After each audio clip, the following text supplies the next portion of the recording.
Hello guys! Welcome back to my channel, Marita's Kitchen and Travel. To this vlog, magluto tayo ng custard cake. So, hindi ko na ipakita kanina guys. So, mayroon ako ditong nagawa na, nakalimutan kong i-on yung aking camera. So, ang nilagay kong itlog is 15 pieces at saka isang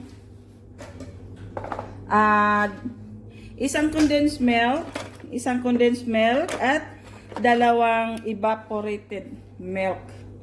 So, akala ko na i-on ko na yung aking camera. So, hindi na. So, ngayon sasalain natin siya, guys.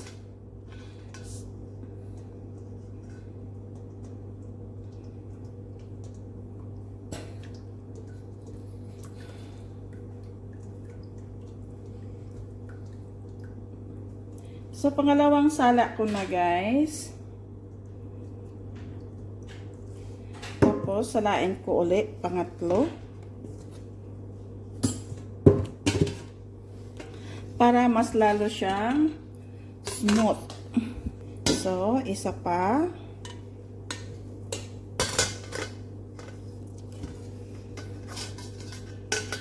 Nilagyan ko rin siya ng 1 teaspoon ng vanilla. Para mabango. So, okay na siya. So, okay na yung ating pang leche plant. Okay na yan. So, isit aside muna natin siya. Isit aside muna natin. So, sa ating cake, yan, isapirit natin yung ating egg white at saka yung ating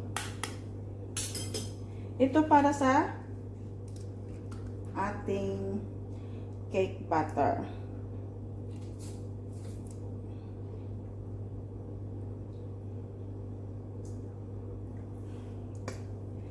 One.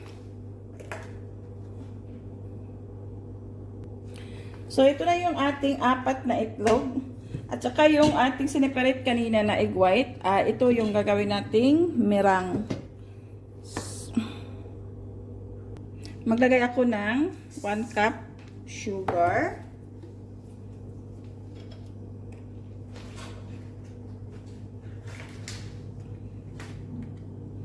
Saka vanilla. Konting vanilla.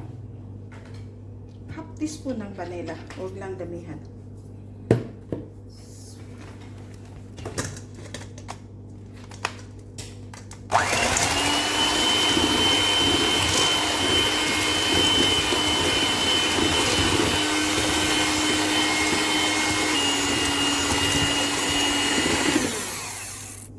So, ayan. Okay na siya.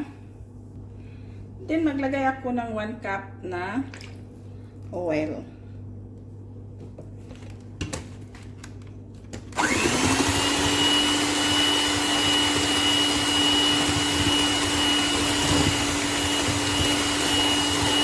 So, maglagay ako ng flour. 1. Maglagay ako ng 2 cups of flour.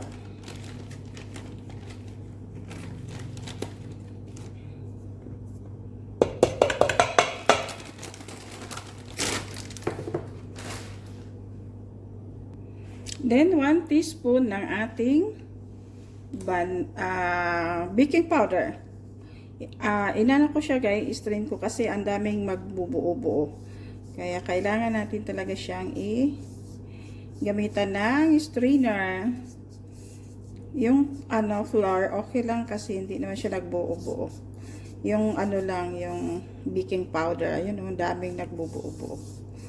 So, ginamitan ko siya ng strainer.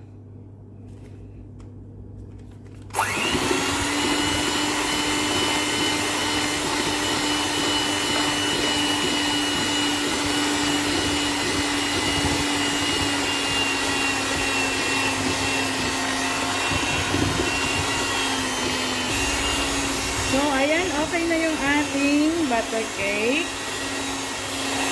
Ganito siya guys, oh, ayan.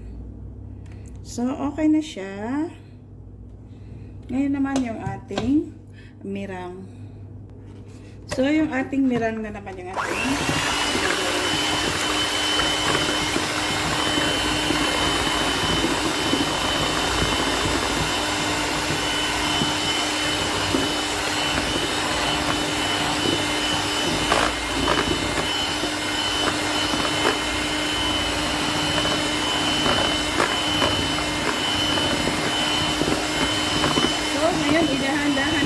ilagay yung ating asukal.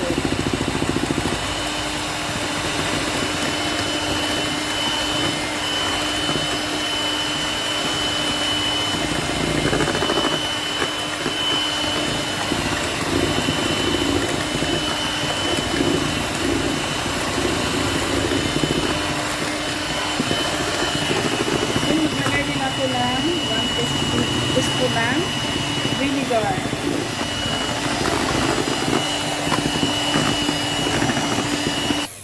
Yun. So, hindi na siya guys malalaglag. Ayun, oh. Hindi na siya malalaglag. So, it's mean, tama na siya.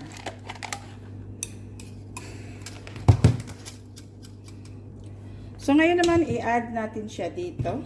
Kalahati lang guys. Kunti lang. Kunti-kunti lang. Kasi, mahirap siyang yan. I-pull lang natin siya ng pahadahan-dahan.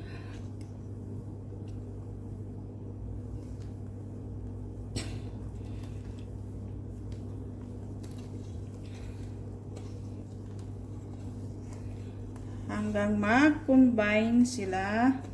At saka na natin ilagay yung ating pangalawa.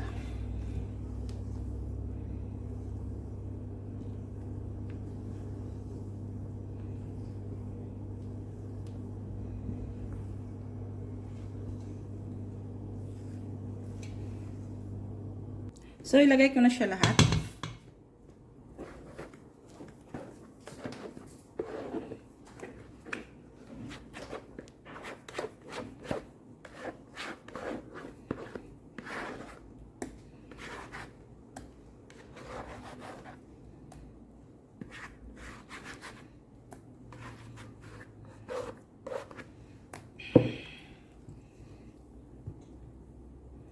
Dahan-dahan lang natin siya guys, ha? Wag lang yung masyadong malakas.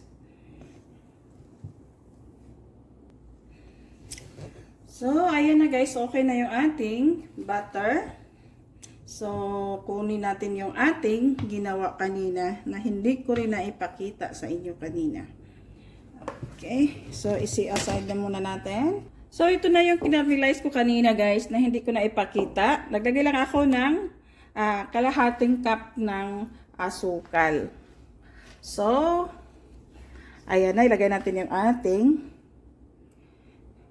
custard. Idahan-dahan lang natin.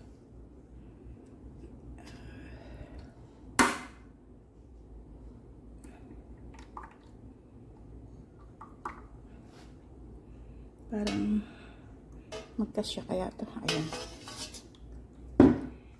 Dalawahin ko na. Iyon.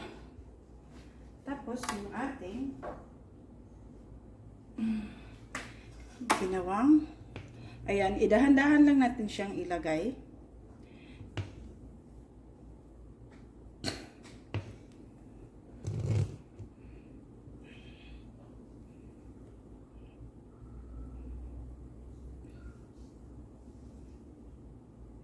Para hindi siya mabigla, kaya kailangan natin siyang lagyan ng ganito. Oh, so marami palang nagawa. Kailangan kong dalawahin. Okay.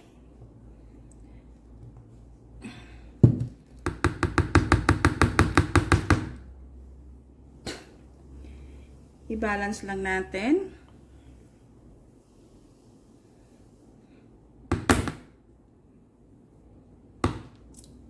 Or, tsaka ganyan da guys. Okay. So, ngayon naman guys, samahan nyo ako sa likod at ating ilagay sa oven. Sa pinapainit nating oven guys, naglagay ako dito ng tubig. May tubig yan.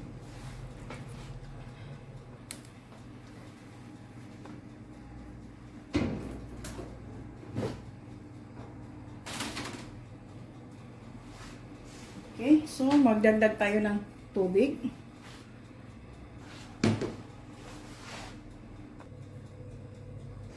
So yung kalahati guys, ang gagawin ko is lagyan ko siya ng OB flavor.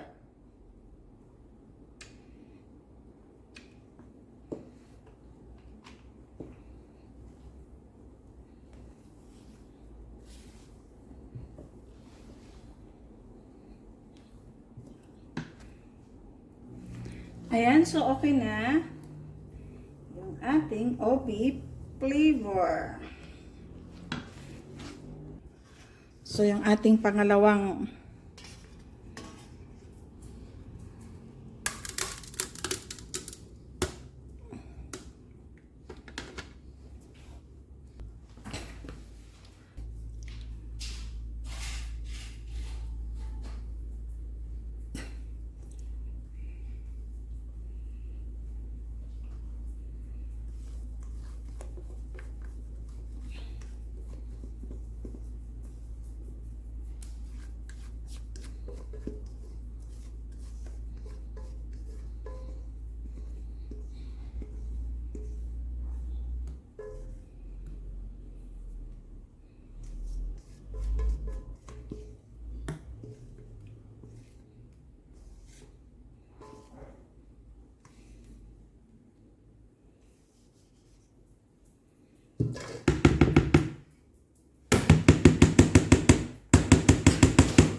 So ito guys ay i-steam ko siya. Yung malaki ilagay ko sa oven.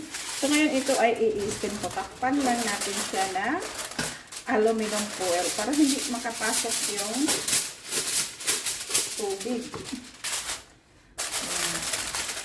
So takpan ko lang siya ng aluminum foil para yung tubig hindi siya makapasok sa loob.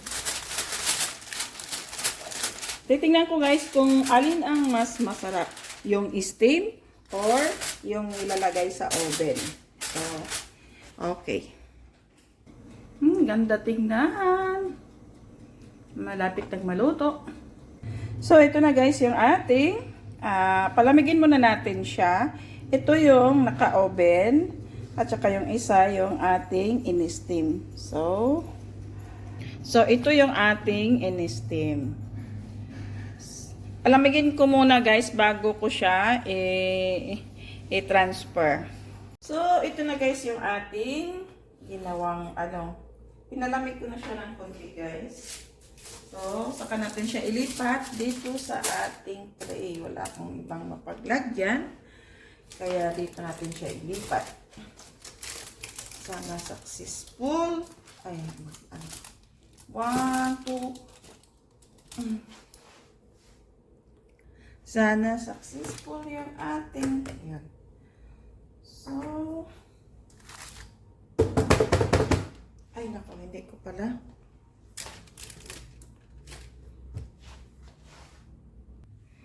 Ayun. Ah!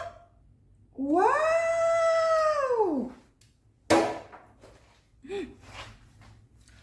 Wow. Ito na guys yung ating ginawang custard cake.